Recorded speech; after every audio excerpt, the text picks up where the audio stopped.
I gotta love Tim's opening. All right, welcome to week 3 of NCAA football. We got me, Sean Miller, my social there, Sean, at the Prodigal Sean. Matthew Weatherby, his social is there at Matthew Weather 8, and of course, Mike Ortiz Jr. joining us. Trust Ortiz, welcome, Mike, to the show. How's it going, everybody out there today? It's going good. It's going good. I'm excited. We have a great weekend of college sports and NFL football ahead of us, so I'm very excited. How could you not be? Yeah, Matt, I know, Matt, after last week, once again, college scene interesting. And this week, look, last week there was some, there were some tough games to watch, to bet. Florida State threw up about 600 points. Look, this week I think there's 3 ranked games. Both teams are ranked. So I guess this is kind of when it really starts, correct?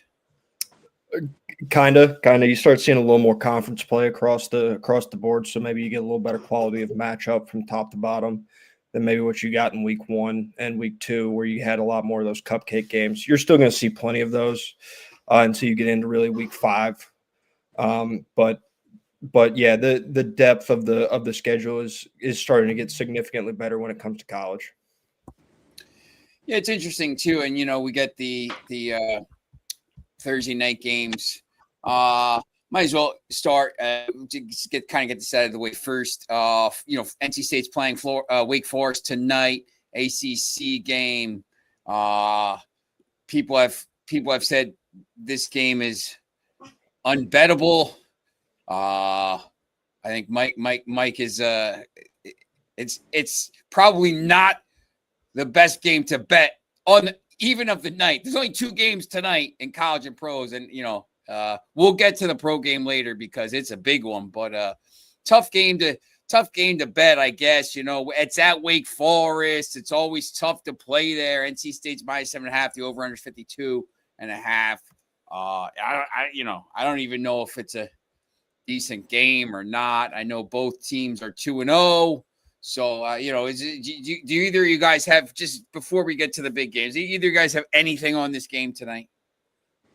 I would say you always fade, or at least this year especially, fade Wake Forest when it comes to scoring points. I think their team total was sitting at 21.5. I would be shocked if they eclipsed more than 21 points. It's just they're not a good offense. Robbie Ashford's not really a power 4 quarterback. He's pretty good running the football, but just in terms of being able to pilot a complete offense, Ashford is not your guy. I'm just looking at the matchup predictor here. It's 75% for NC State, which means that line should be like 7.5, I believe it was. It is 7.5. It probably should be more. When I see a team has 75% chance to win, I would probably actually bet that down to 6.5 and maybe take a chance on NC State tonight. But once again, the bigger game is obviously clearly Green Bay and Washington in the NFL, and we will get to that at the end of the show. Because what we're going to do, and we'll announce this now at the top so everyone kind of listening can, get their schedules ready. So we're going to split this off into 2 shows now. So we're going to go 6 to 7 on Thursdays. We're going to do college for the most part, and we'll talk about the Thursday night game because I believe the Thursday night games are pretty decent coming up. Obviously the game tonight is big. Next week is Miami Buffalo. Who knows what that? Arizona Seattle could be interesting. But on Sunday morning, we're going to come back at you at 9 a.m. Eastern time, and we're going to go through all the games on Sundays, and that's 2 p.m. for all the people watching in England.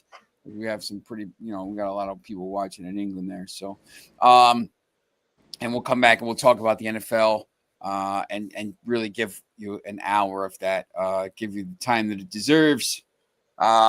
So right now we're going to talk college. Is there any games? I know we're going to talk the big games. Is there anything on Friday that interests you at all, or you want to just get right into Saturday? Friday, I think has I know Arizona and Kansas State are playing. That's a close point spread, but in terms of a feel on that game, I would go. I have nothing. Simply. Anything with Colgate, Syracuse. After last weekend, Syracuse will not be seeing any of my currency being bet on them anytime soon. There's an interesting game. Colorado's at Houston. I mean, obviously Colorado with Sanders. They're starting the backup now. Yeah, it's an interesting. I find it interesting because you got to see what Colorado's going to do, and Houston has a chance to go 3-0. But look, New Mexico, UCLA, Indiana State. Can Nico get a win? What's that? Can Nico Iamaleava get a win at UCLA? He's 0-2 so far. He's looked terrible too. If they can't beat UCLA, he might be transferring on Sunday. So we'll see about that. Brutal. Be a Super Bowl down around him. Oh, brutal. All right, so we'll get into Saturday's game. Mike, I'll start with you. First time on the show. Last week we kind of picked out some of these games, and I know you have your own top 25. Do you want to kind of off the bat talk about any of these teams? Because there's a few ranked teams playing at 12. Maybe Alabama's 19th, Oklahoma's still 13th somehow. I know you had some arguments with the rankings. You and Matt both. Any of these games at 12 o'clock jump out, and should Alabama be ranked at 19? Yeah, I mean, there's tons of opportunity to make money on Saturday. We have a really good college slate right from kickoff at 12 o'clock all the way right down to you could take advantage of Hawaii at midnight for you East Coasters, and for your West Coasters, that's 9 o'clock closing up your day.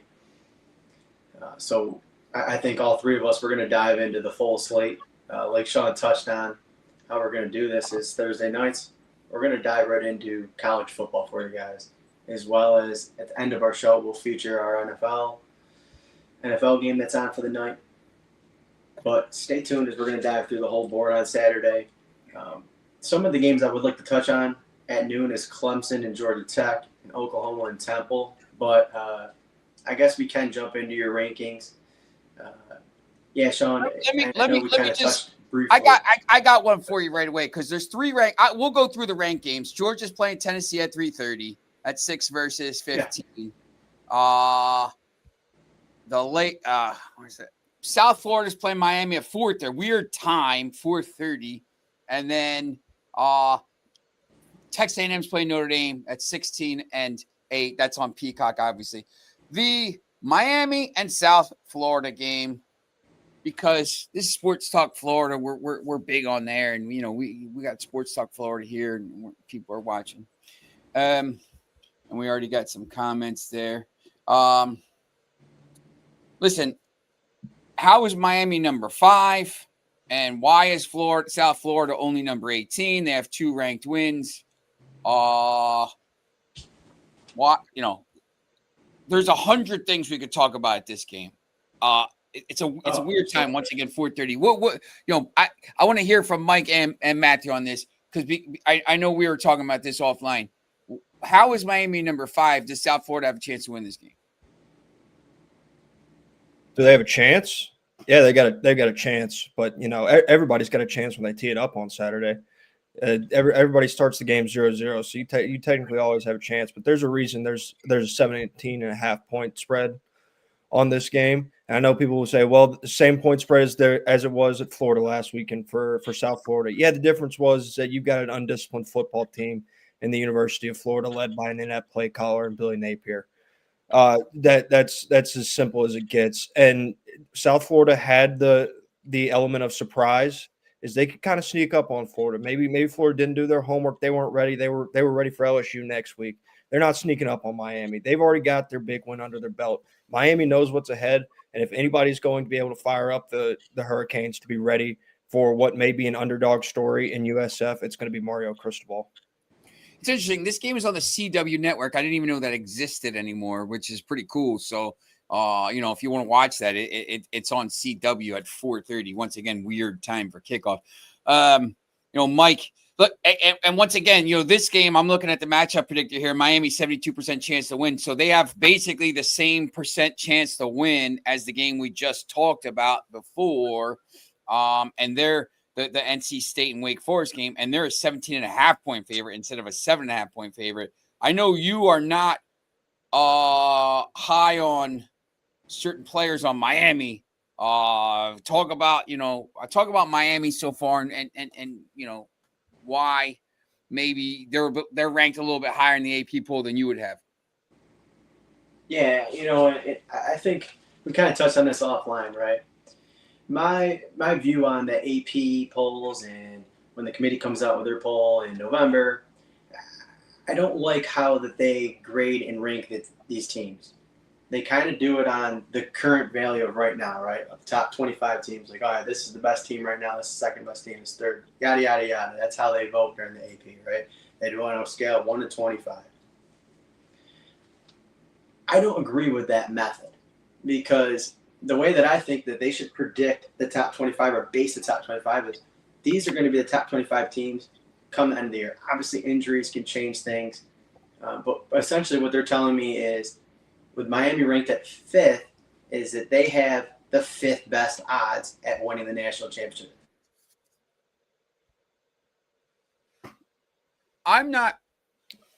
We lost. I think the problem I have too sometimes is when you're this. Look, it's 2 games in, and if they beat a ranked team, but if you're ranked 5th, even if you lose a game, I mean, you see Notre Dame only dropped to 8. If you lose a game, you're probably going to stay inside whatever the top 12. Miami's whether they get in or not get into the playoffs is obviously, we talked about this, I think, last year or the week before. It's going to be dependent upon, whether they beat Clemson and whether they beat, they go and they win, they have, Florida State, South Florida, they got a bunch of, they that's it. That's the ranked teams. They got Louisville, they got Stanford, they got whatever. I mean, they're going to win a lot of games. It's going to depend upon whether they, they've already beaten Notre Dame, which is a huge win for them. It's going to depend on whether they, if they win, they lose one game here somewhere and then, win the league. I mean, they're going to be in. And if they don't win the league, they're probably not going to be in. I mean, that's pretty much. I mean, would you agree with that? I would give some pushback on that. I don't think Miami has to win the ACC in order to make it. Just depending. What if they have 2 losses and they don't win the ACC? I think they'll still be in. That's the baseline, right? So last year we saw it: 3 losses and you're out, right? So 2 losses is a baseline. So they're definitely still in the conversation with 2 losses, especially looking up at the end of the year if it's 2 ranked losses. Depending on how they played, things like that. They said they're going to take into account strength of schedule and stuff like that at the end of this year. They impressed me a lot when they played Notre Dame with their physicality on both lines of scrimmage. Ruben Bain looked like one of the better defensive players in all of the country when they played Notre Dame. They have to continue and they have to grow, but even the efficiency from Carson Beck out of that offense when they played Notre Dame was I found impressive. And to Mike's point about how teams should be ranked, I think he's talking more on a power ranking basis, which I think power rankings are good. I just don't think they should be an end all be all. We can throw the 12 best talent rosters into a playoff right now, call it a day, and say, well, these are the 12 best by every metric everybody's got. So these would be favored on a neutral field here and there, stuff like that. But you have to put a body of work together throughout a season in order to be qualified for the playoff and eligible for the playoff. And it should be judged over a full 12-game body of work and even potentially what you do in your championship game on championship Saturday. Mike, we got you back, I think, right? And I definitely agree with what you're saying there about the top 25. as far as you definitely have to at the end of the year, right? You want to look at how they played in every single game. I agree completely with that. And I think we could sit here all day and debate it almost like the MVP award and other awards and stuff like that. Um, I'll touch more based on that when I start releasing my top 25 every week on Sports Talk Florida. I'll dive into more of that discussion, but you know, to Matt's point, I do agree. Miami is built well in the trenches, just like any Mario Cristobal team is, and that's one of the things that I love the most about backing a team in football is I look for great quarterback play, but I also look for if you're built well in the trenches. Because if you're built well in the trenches, that can cover up a lot of blemishes, a lot of uh, you know stuff that some teams struggle against or struggle with. That can kind of wipe out or erase the negatives and turn it into a positive when you have teams that are built well in the trenches. And Miami is definitely probably, I'd say overall, top 5 team in the country as far as offensive line grade, defensive line grade, no doubt about it. They also have talent on the outside with Malachi Tony and CJ Daniels, who I think make up a lot of the inefficiencies that Carson Beck hasn't shown yet, but will show down the road. And when it comes time to the college football playoff, when you have the best teams in the country competing on some of the biggest stages on neutral sites, I think that's where Carson Beck will struggle, and we will see the Carson Beck of old again, and we'll see why it didn't work out in Georgia. We're going to see that. And despite all of the talent that Miami has around Carson Beck, eventually the truth of Carson Beck will come out, and it will come out at the end of the season. And honestly, I think it's going to show this Saturday, which is why I'm back in USF in the Bowls. What Alex Golish has done with this USF program, how he's transformed them has been absolutely amazing. And he even touched on it this season heading, this is way before the Boise State game. He talks about it in the offseason, how the thing that he said that separates this team from other teams, and coaches have said stuff like this in the past, right? But he could just tell when he would get on his team in hard situations in years past, he could just see in their eyes that they didn't really have it. They didn't have that grit, or they looked lost. They kind of doubted themselves. He said this year when he pushes on those points, he doesn't have any, he doesn't see that in his guys. And you can tell because when you got a quarterback like Byron Brown, who's finally fully healthy, he's an absolute dual threat. He's a nightmare for college defenses, and he's showing it. He's the reason why right now USF is the odds-on favorite to win to be the Group 5 automatic bid for the college playoff. Right now, as we enter week 3, no one has a better resume than USF right now. The way they handled Boise State and the way that they went into the swamp and beat, I think, is still a pretty favorable Florida team that still has some leaps and bounds to get over. They might not be a college football playoff team this year, but I think they have the potential to do it next year. Another player I want to shout out is Keyshawn Singleton, wide receiver number 11 USF. Get to know this guy because he's going to be playing on Sundays. They nicknamed him Mini Calvin Johnson, Mini Megatron, and that's what this guy is. He's an absolute ball hawk. You had someone like that to a quarterback with Byron Brown's capabilities. I will be hammering USF on the plus 17.5, and I'll be touching their team total at whatever number it will close at on Saturday. I'm all in on the Bulls. I'm drinking the Kool-Aid. I'm sipping on it. I love it. USF we're is down there. We're down there on campus. Florida. The Bulls are the best team in the state of Florida, and they'll show that again on Saturday. Well, we gotta talk. We gotta see how Florida State takes on us. I do have one question just because I'm curious. Mike, you talk about the true Carson Beck. I'm curious as to what your assessment of the true Carson Beck is. With Carson Beck, I haven't seen stuff that would make him, make me want to draft him on Sundays. I'm not saying that is how I'm going to grade a college football quarterback. Is do I think that they have the ability to go to the NFL, right? But there's times where his wide receivers have constantly bailed him out. The deep ball has looked questionable at times. The accuracy down the field has looked questionable at times. I mean, even against Notre Dame, I believe it was when Tony caught it for a touchdown. It just like the way that he threw the ball, it just like Miami is making the plays for him, whereas he's not the one making the plays as the quarterback. That's where I just don't really trust Carson Beck. I Remember, this guy truthfully was don't even think he's a top. he was quarterback. predicted to be the number one pick. I mean, it's a couple 2 years ago, it was predicted to possibly be the number one pick, and now look at mock drafts now, and he's not in the first round at all. It's amazing how kind of like how that changes in a year. What I will say in terms of Carson Beck, and at least the long term output of him is at Georgia he lost 3 career football games. And in my assessment of him, he's had really good touch on the football. He's got the arm to make all of the throws. I will say that his downfield accuracy can struggle at times, and there's going to be a couple times a game where you kind of just go, Carson, what are we thinking here, man? Like what are we throwing? But in terms of just overall body of work, he lost an SEC championship game his first year as a starter off of a drop reverse, something that isn't really his fault. And then you go back to last year and the losses that they suffered.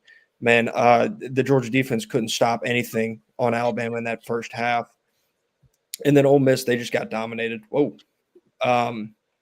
But am I still – what's going on? Yeah, you're there. Yeah, we got you. We can still hear you. Yeah, no. But then you look at it and you go, well, they ranked 75th in run game last year, top 10 in drops from their receivers. And you go, well, Carson may not have been great, but neither were the pieces around him. So I'm not fully out on Carson Beck, given his full body of work just yet, and his first game back from what was a rather nasty looking arm injury in that SEC championship. It's interesting. We go to this. I don't know. Maybe it's the best game of the day. The best ranked game of the day. Georgia and Tennessee. SEC battle. Look, and every week now we're going to have SEC games between ranked teams. This is what happens when everybody's ranked. It's at Tennessee. It's interesting. The line opened at -6.5 for Georgia. It's down to -4.5. And once again, I talk about this matchup predictor, which I don't know what goes into it. ESPN Analytics. I use it. I used it a lot for when I did ESPN radio show. But it actually says Tennessee has a 51.5% chance to win the game. Which, once again, I don't know what goes all into it, something with stats. But to me, that's pretty interesting considering that the line was 6.5 and now it's 4.5. And people, I guess, are betting Tennessee because the line is moving so quickly. I mean, Matt, what this is a big game for the SEC. Obviously, you're down there in Athens. What are they talking about there? And, what's the what do you think about this? The starting point for Georgia is going to be relying on Juan Gaston and Ernest Green, the availability of their two starting offensive linemen on the right side of the line. They both are – Juan Gaston's questionable. Ernest Green's probable. They both suffered injuries week 1.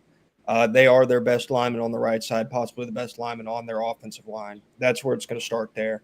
But in terms of the matchup overall, I will say that I think this is the best chance Tennessee has had in a very long time to beat Georgia. Almost a decade. Yeah, it's been 8 years, right? It's been 8 years since they've beaten Georgia, and the reason that I think this is the best time, and Tennessee fans thought it was their time in 22. It wasn't their time in 22. They were very wrong in that. The physicality that Tennessee has up front. You can talk about how we want to be physical and we want to win the line of scrimmage. Can you win the line of scrimmage against a Kirby Smart football team? Tennessee hasn't had the personnel to win the line of scrimmage in any capacity against a Kirby Smart football team up until now. They've recruited the right way. They've built their offensive line the way they should, and they can run the football. That's where their offense is built. Everybody gets caught up in the big pass plays. The big pass plays are available because of how well they're able to run the football on you in first and second down. They run to set up the pass in a way that many people don't really recognize, and it's dangerous because Georgia look gettable in their first 2 games, especially that game against Austin Peay where the offense looked a little bit shaky. Yeah, I definitely agree with you on that. Georgia hasn't looked like the Georgia Bulldogs that we've kind of seen over the past 3, 4, 5 years, right? And part of me almost thinks that the Georgia Bulldogs are like putting a little bit of possum here. It almost seems like they know they had some layup games against Marshall and Austin Peay. To me, it almost seems like they're hiding a lot of what they can do. And the reason I say that is the amount of deep balls. I was trying to find a stat on it today. It's really tough to find some of these analytical college football stats, whereas NFL, it's like picking out a nice drink in the fridge. But the way that Georgia has played in their first 2 games, I think I can count on both of my hands how many times Gunnar Stockton has actually thrown the deep ball. I really think we haven't seen what this Georgia offense and Gunnar Stockton can do as of yet. I wasn't the biggest fan of Gunnar Stockton coming into this season, as it was more of a question mark for me. Personally, I won't be betting this game. I'll be watching as a fan because, Matt, like you said, I think this is Tennessee's best chance to win against Georgia this year. But there's just so many question marks surrounding both of these teams. And for me, I won't put any of my money on it. But, yeah, I'd like to see how Joey Aguilar and this Tennessee offense can do against a stout Georgia defense.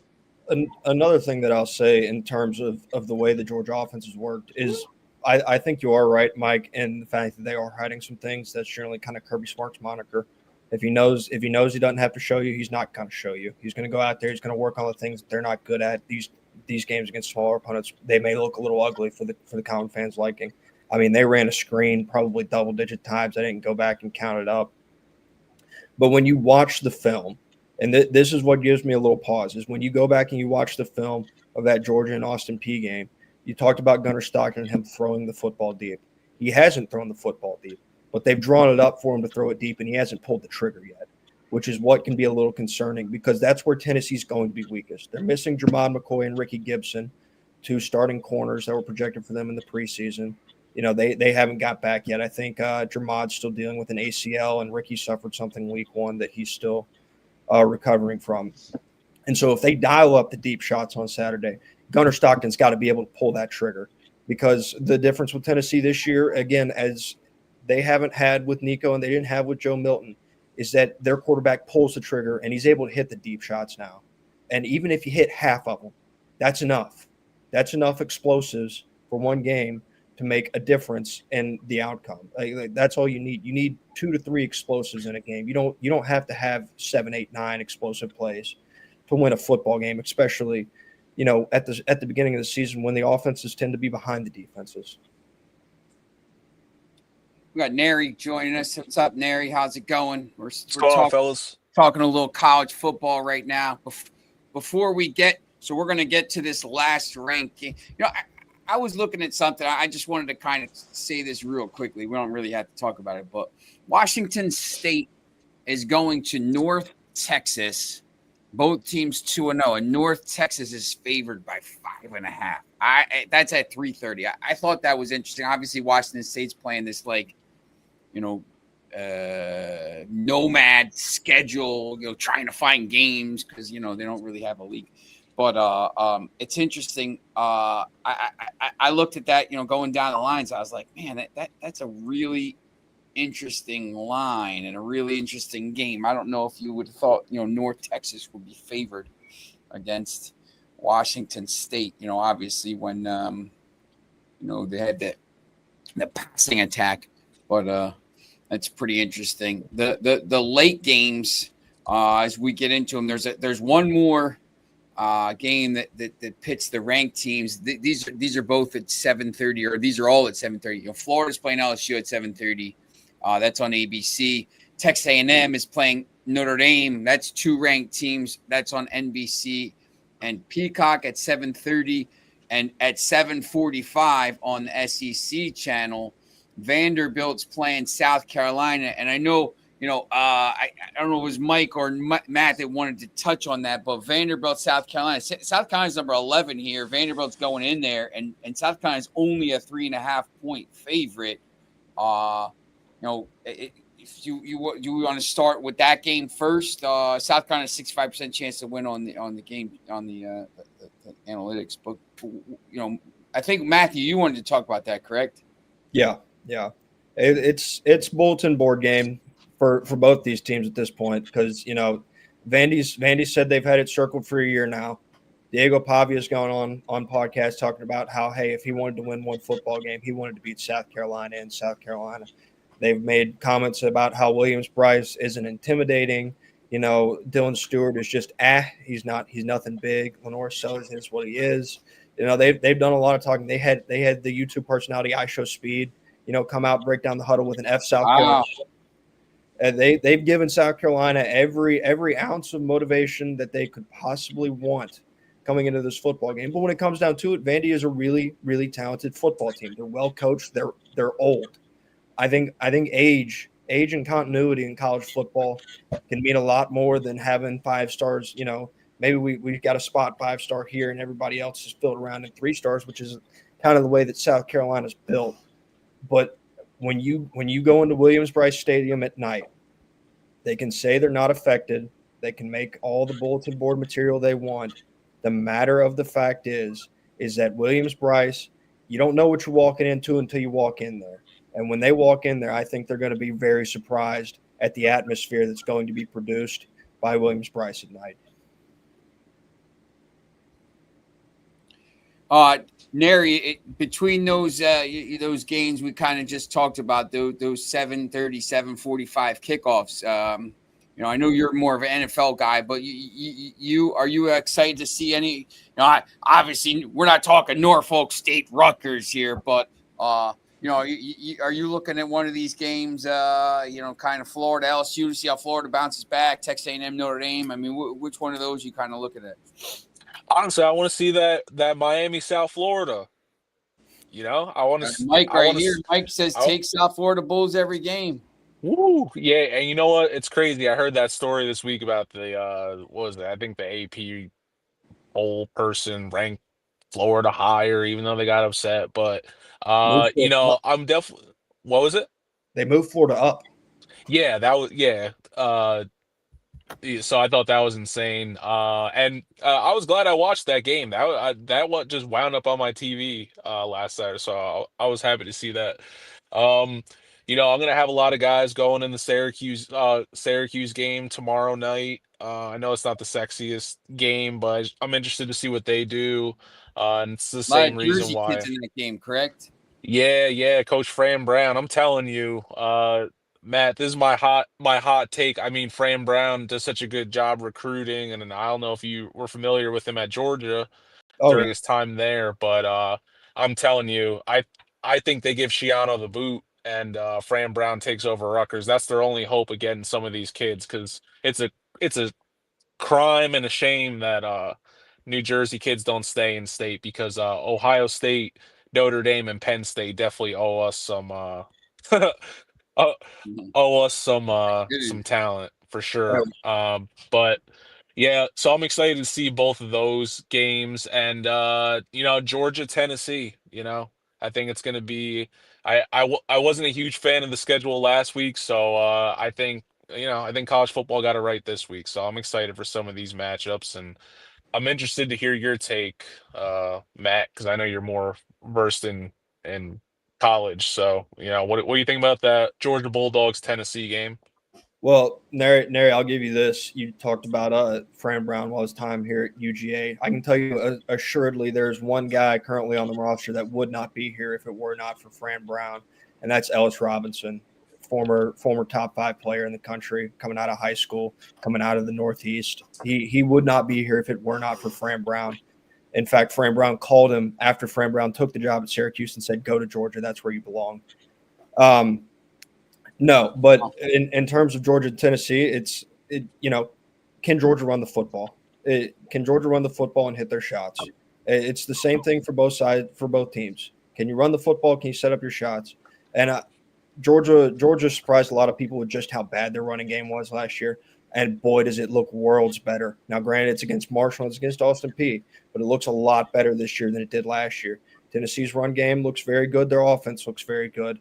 But again, against Syracuse and against East Tennessee State, I know that Syracuse is technically a P4 school, but they went down to the wire with UConn last week. I don't really take them in as very high regard as I would have last year. I don't think either of these teams have truly been tested yet.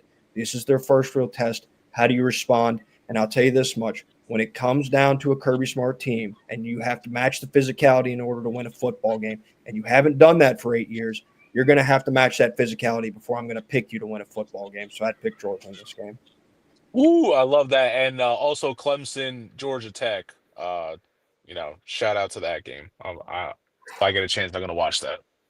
Hey, Mike, this is, I think you're Texas A&M Notre Dame, correct? Yep. What, Texas A&M Notre Dame. Notre Dame here, obviously lost the championship game last year, lost to Miami by 3 points in the opener late in the game.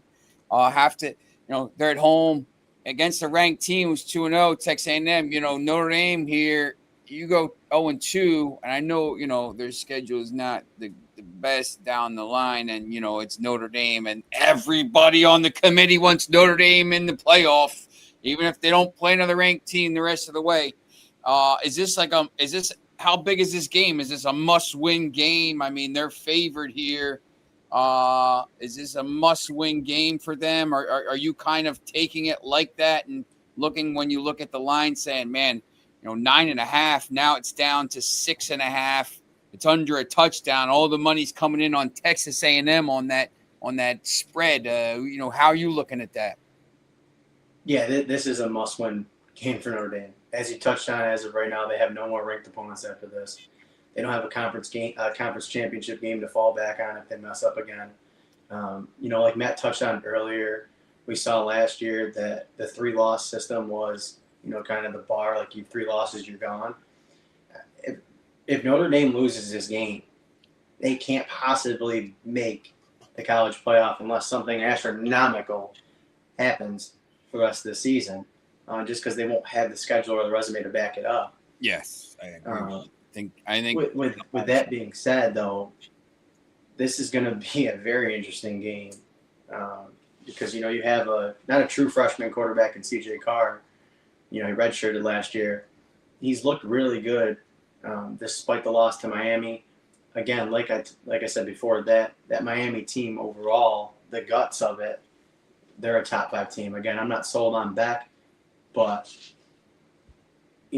Notre Dame looked very good in that game. I thought they were going to win that game. I picked them to win that game. But this game against Texas A&M is a favorable matchup for them just because of Texas A&M's defense. I haven't been sold on what Texas A&M's defense has looked at the first 2 weeks. Against UTSA, they allowed 6.2 yards per carry to the opposing backs, including 11.1 yards a carry to Robert Henry Jr., who had an absolute field day. And if they weren't getting blown out, they probably would have piled on more rushing yards. They were able to get to the quarterback against Utah State in week 2, getting 6 sacks, but their defense has been very inconsistent. They've shown up against the pass here. They've been able to pressure, get to the quarterback here. They've been able to stop the run against Utah State. They weren't able to stop it against UTSA. Point is, they have yet to put together a full quarters of physical Texas A&M defense, or as I should say, top 12 college football playoff type defense, or even a top 25 defense. I'm not saying that Texas A&M shouldn't be in the top 25 because they very well should be and they deserve to be with that offense. Quarterback Marcel Reed is an absolute dual threat nightmare for opposing defenses, and this game is going to be fireworks on Saturday night. I'm taking the over at 49.5. I'll play it all the way up to 51.5. I'd play it at 51.5 right now just because of the half. I'm a person that likes to get some key numbers, so 51.5 would be more of a key number to me than 49.5. Keep in mind, obviously, if you get 7 touchdowns, a field goal plus that, you would still need a field goal to get the hook on the 49.5. Obviously, you could buy back. There are some options there. But like I said, Texas A&M defense, I'm not sold on it. And they weren't able to stop the run against UTSA. You are not going to be able to stop the run against Notre Dame their offensive line, and then their dual back threat with Jeremiah Love and Jeridian Prince. This is like Notre Dame. It might be who scores last wins this football game. But I'm not going to take any chances here because Notre Dame has the ability to win this game by 2 scores or more. So I would take the over 49.5 here, as I think that should exceed quite easily. I like Notre Dame in this game personally. I like them to cover. I like them quite honestly by a couple scores. I'm still not sold on Marcel Reed. I'm definitely not sold on Marcel Reed on the road. If you'll recall, going into last year, Marcel Reed gets his first start against LSU at home, and that LSU defense was Swiss cheese, full of holes, couldn't stop anything. I mean, they ran read option up and down the field on them, and they just wouldn't sit on the quarterback and let Marcel Reed torch them.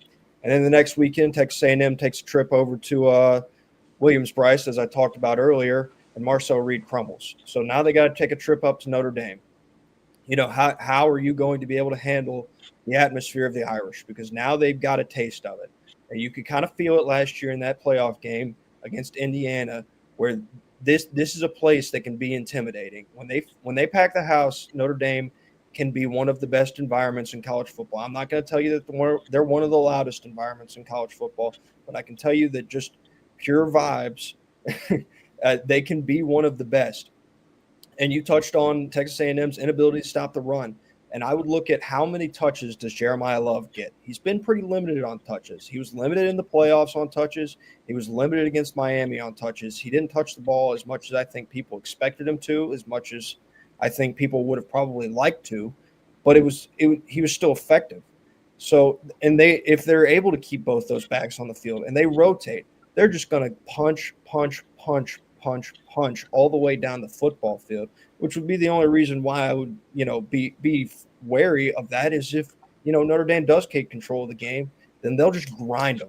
Because if they get up by 2 scores, they're going to grind and they're going to lean on Texas A&M in a way that I don't think they can stop. And I know Texas A&M went out in the portal and they got some new wide receivers, but the strength of this Notre Dame defense is in the back end. Leonard Moore is very good on the back end of that football team. So is Christian Gray. Their DBs that return are some of the best in the country. I don't like Texas A&M. I like Mike Elko. I think he's the right fit there. I don't like them on the road at Notre Dame. This feels like a bad matchup waiting to happen and a pounding in South Bend on Saturday. Yeah, and I like where you went with the LSU, right? LSU's defense was Swiss cheese last year. And I was worried about that coming in their first game when they opened up against Clemson. I was nervous about it. But I think they showed us that this year that their defense is significantly better. Obviously, has nothing to do with this game.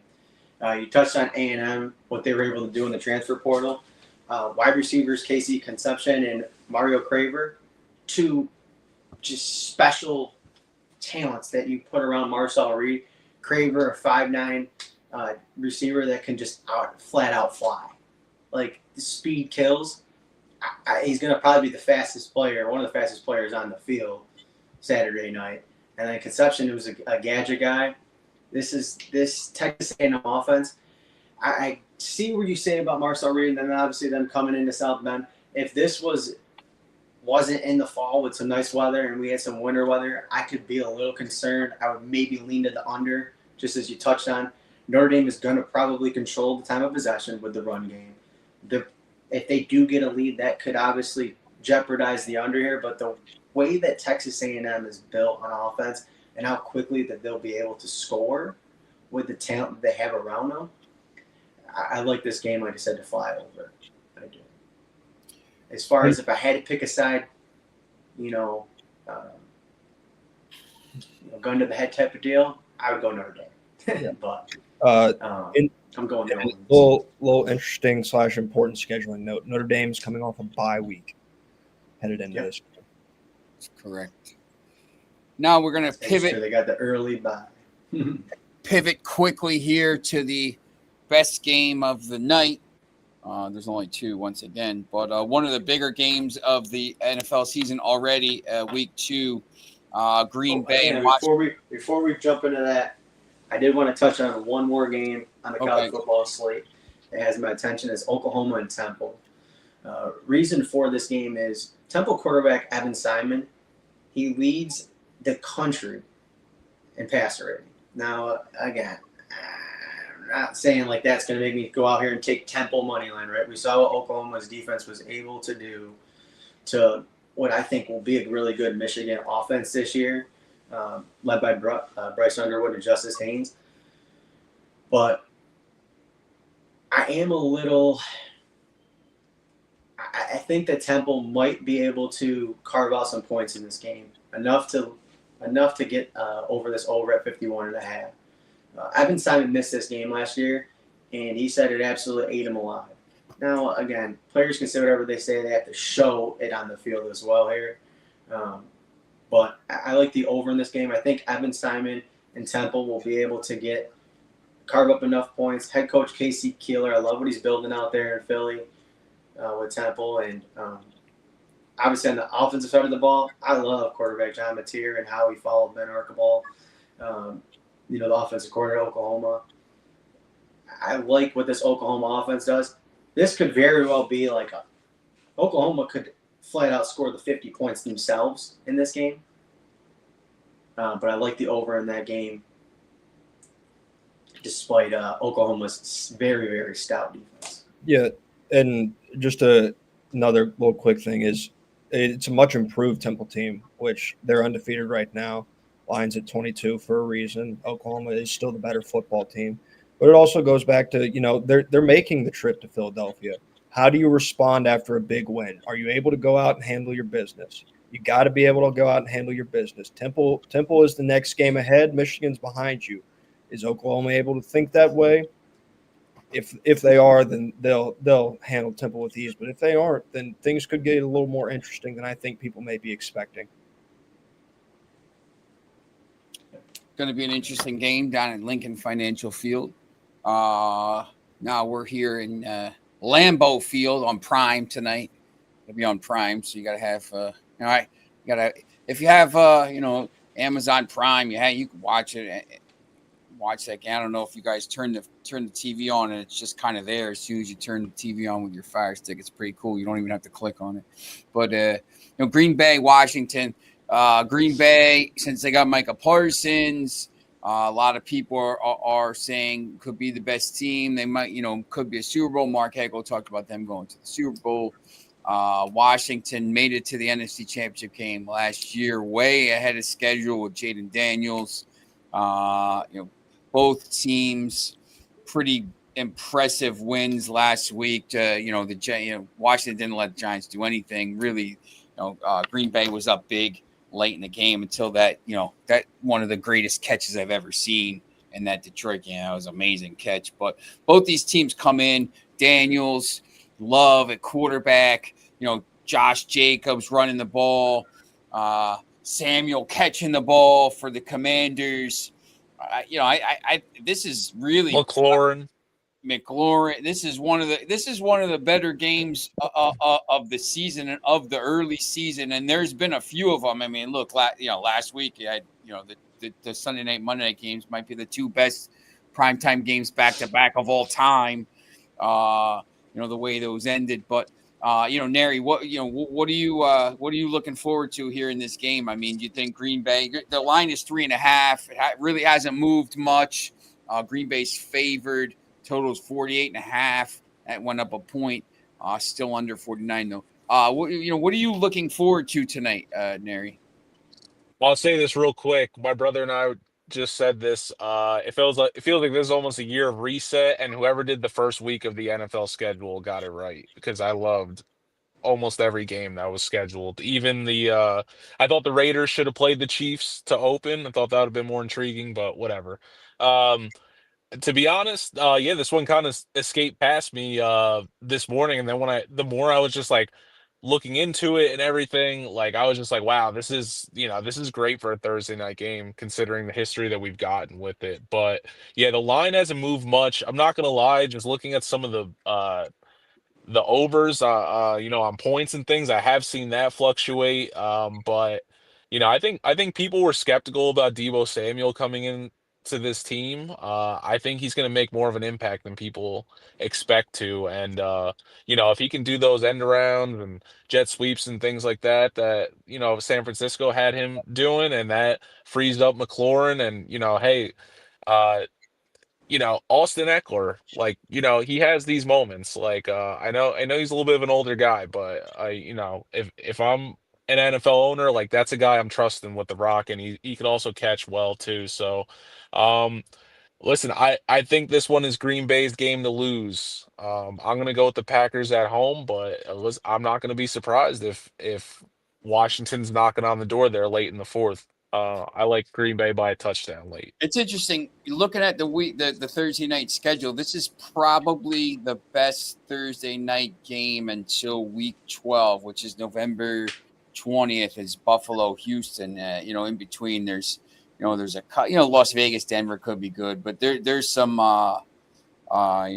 Pittsburgh, Cincinnati, whatever. But Philadelphia, the Giants. I ain't gonna watch that. But I think this is an early game to throw a marker down for both these teams. If Washington can go into Green Bay and win, obviously, and go 2-0, especially with the Eagles playing Kansas City on Sunday, I think could be huge. Matt, what are your thoughts on this game? I will say, in terms of the Washington offense, I think I would get more concern going into this game coming off of last week than optimism. Terry McLaurin, 2 catches, 27 yards last week. That was it. The offense, the passing offense kind of ran through Debo. McCroskey Merritt played pretty well as well. But what I saw from Green Bay's defense was really what I came away with most coming out of week 1. Because it wasn't, and I know people are quick to jump on they're replacing 2 coordinators. Are they going to be the same football team type of stuff? And I think that's fair to have that assessment. The running back room is the same. The receiver room's fairly similar. They still got Amon-Ra. They've still got David Montgomery. They've still got Jahmyr Gibbs. The offensive line is solid. I know they had to replace both guards in this past offseason, I believe. But they shut Jahmyr Gibbs down, that Green Bay defense did. And Jared Goff was 31 of 39 for 255 and a touchdown and a pick, but it was mostly checkdowns. He had to get his stuff short. Is Jaden Daniels that patient right now? It's year 2. I talked about a lot. I feel like I talk about it all the time. Is this year 2 slump for quarterbacks? A guy that I didn't think it was coming for was CJ Stroud. You don't think it's going to happen to these guys, but it still does. And so when you see the offense, not like it didn't impress me a lot against the Giants. So when I see that and I see the test that sits in front of them on a short week, it gives me a lot of concern for what that Washington offense is going to look like tonight up in Lambeau Field. Mike, I know you have some thoughts on this game. I took the Packers early in the week. I put them in a parlay. I think we talked about the parlay last week. I bet these games down to 2.5, and I won my parlay last week with the NFL. I took the Packers early in the week. I have Josh Jacobs to score as well, and somewhere, something else, one of these overs with catches. But I think Green Bay and the like you said, Matt, as well. This defense, and Parsons going to come in. I think he's going to play a lot more. He played a fair few. I think he played 27 snaps last game. But what's your take on this, Mike? I think this is a great game on hand tonight. Both of these teams kind of have the advantage on each other in different ways that you just really can't explain, right? The Packers offense can beat you in so many ways. It's like death by like 1,000 paper cuts, right? They can run the football. They have 15 wide receivers that can catch the football. Tyler Kraft at tight end is just run some routes that some tight ends in the NFL can't run. This team can beat you in so many different ways offensively. But they're going up against a team that has the best defensive mind in football in Dan Quinn. Last year was Dan Quinn's first year with the Washington Commanders. He took them to the NFC Championship game. we saw how he turned around the Dallas Cowboys defense when he was in Dallas. How it went from the absolute laughing stock, one of the most historically worst defenses of all time, turned around and made him a household defense while he was there in Dallas. He's now had an offseason to make the transition and bring in the pieces that he wanted to bring into Washington this year. And, you know, quite frankly, with the Green Bay's offensive line banged up, I think Washington is going to be able to force a lot of pressure on Jordan Love and the Packers. Javon Kinlaw up front. You got the way that he uses, the way that Dan Quinn uses him is almost like a similar way that he uses Micah Parsons, or when he had Micah Parsons. He also knows how to stop Micah Parsons. And Micah Parsons doesn't stop the run. There's a reason that Dallas moved on. And now we can get into a whole conversation about that as well. But, you know, we talked about Jacory, who we call Little Bill. When the Washington Commanders traded Brian Thomas, you knew that, or Brian Robinson, sorry, you knew that this Washington backfield was moving in the right direction. And Jacory had a really good week one for a rookie running back. I don't see the Packers being able to stop him. One of my props tonight that I like is Jacory over 50 yards rushing. And I also like the Commanders' offense to get 22.5 tonight against this Packers defense. Reason for it is, I know, like you guys touched on, year two quarterbacks have the slump, but no one is more prepared, I think, right now in the game than Jaden Daniels. The way that he prepares, how he uses the VR. He gets all these mental reps in and extra, technically physical reps in with the VR headset that these other quarterbacks aren't doing. I'm a big fan of that. I think his weapons have improved. Terry McLaurin, you got Deebo Samuel. You know, the Packers' front seven, I'm impressed with, but their secondary is questionable. I also want to touch on Marshawn Lattimore. He played in every single preseason game this year. He had a bad year last year by his standards, right? And I know people want to say, oh, A.J. Brown exploited him. That's still top 10, top 15 wide receiver in the National Football League. I know he had the one catch last week. But this Washington team is built well. Dan Quinn showed us what he did with the Atlanta Falcons, noted they fumbled that Super Bowl. But he's turned around a Washington Commanders team that was the laughingstock in the NFC East, has now become a contender. I think I'm not going to back them in this game, but like I said, I will go Washington's team total 22.5. That's my best bet of the night. What? I was going to say just quickly, I think it's interesting too, you know, for Green Bay here. After tonight's game, obviously Thursday night, they're on the road 4 of their next 5 games at Cleveland, at Dallas, at Arizona, at Pittsburgh. There's a bye in there, and against Cincinnati at home. But you know, this is looking at that schedule, and this is a big game. This is a huge game for them with 4 of their next 5 games on the road. Go ahead, Matt. I was just going to say the defense for Washington would concern me because they've made an investment in aging superstars. I would say, you know, they got Von Miller on their pass rush. Bobby Wagner calls his signals, and both of them are still, I believe, very solid players. But I caution in building your team around an aging superstar, especially on the defensive side of the football.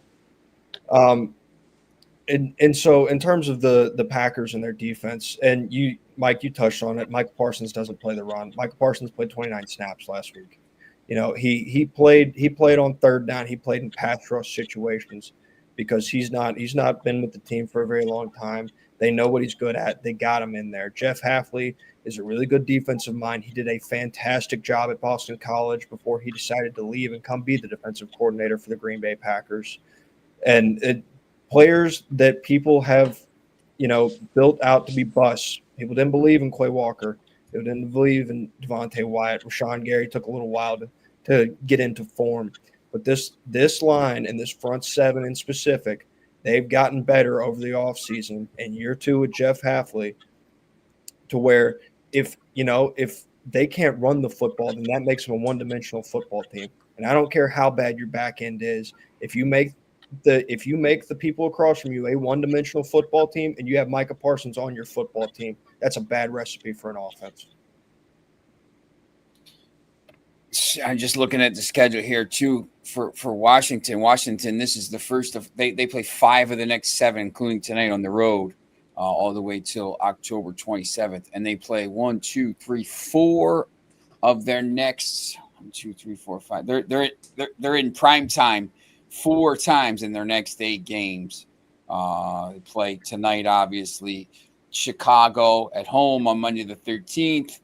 The late game at Dallas is 4:25. Then they play at Kansas City and then at Seattle back-to-back Sunday night and Monday night and Sunday night.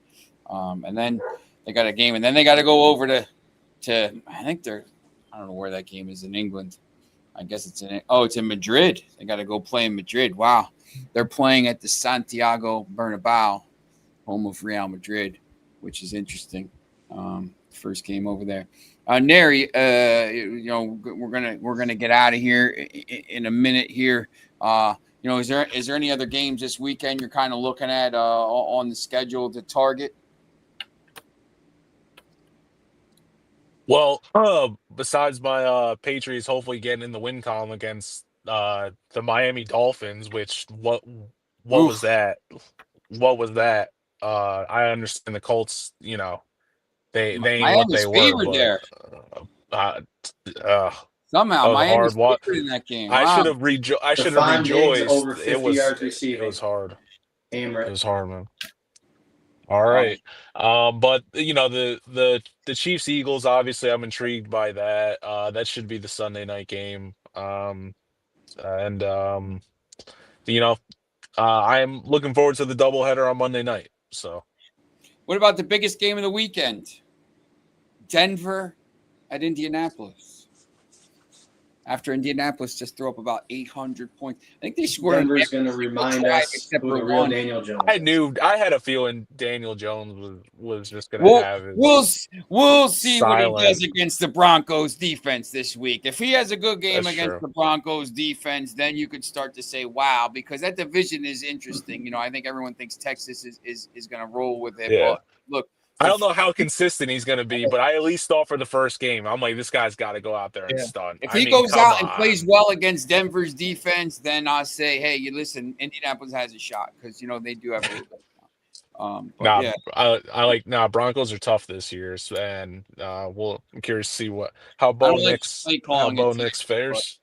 I don't love the play calling at times, but the defense bailed them out like 5 times. They fumbled the ball on a punt, and they had the ball at the 20, and by the time 3 plays later they were back to the 50. So they had to punt again. So it's just amazing. I mean, look, Tennessee obviously struggled, but Matt and Mike, you looking at Estime was one of my guys, so shout out to him.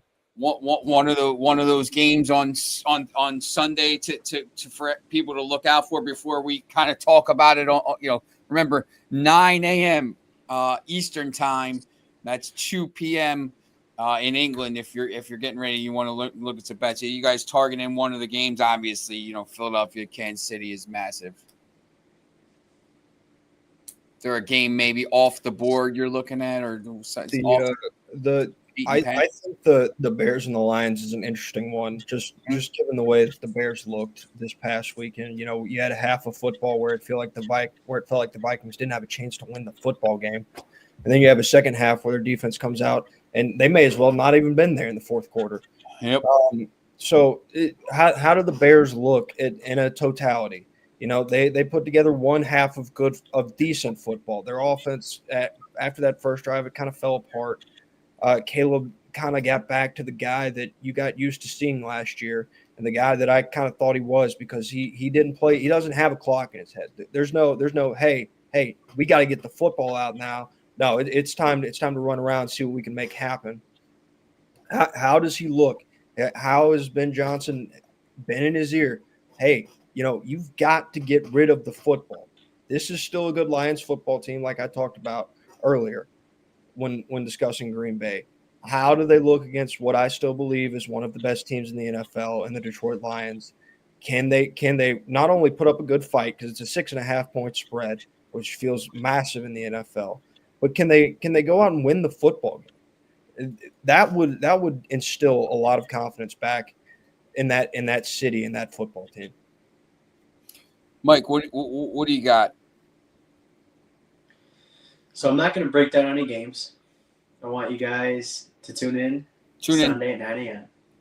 But what I will leave you guys with, one of the things that we will be touching on, along with parlays, best bets, everything, full breakdown slate of the NFL Sunday football slate at 9 a.m. But what I will leave you guys with is I will be releasing an elevator type bet for Stephon Diggs against the Miami Dolphins.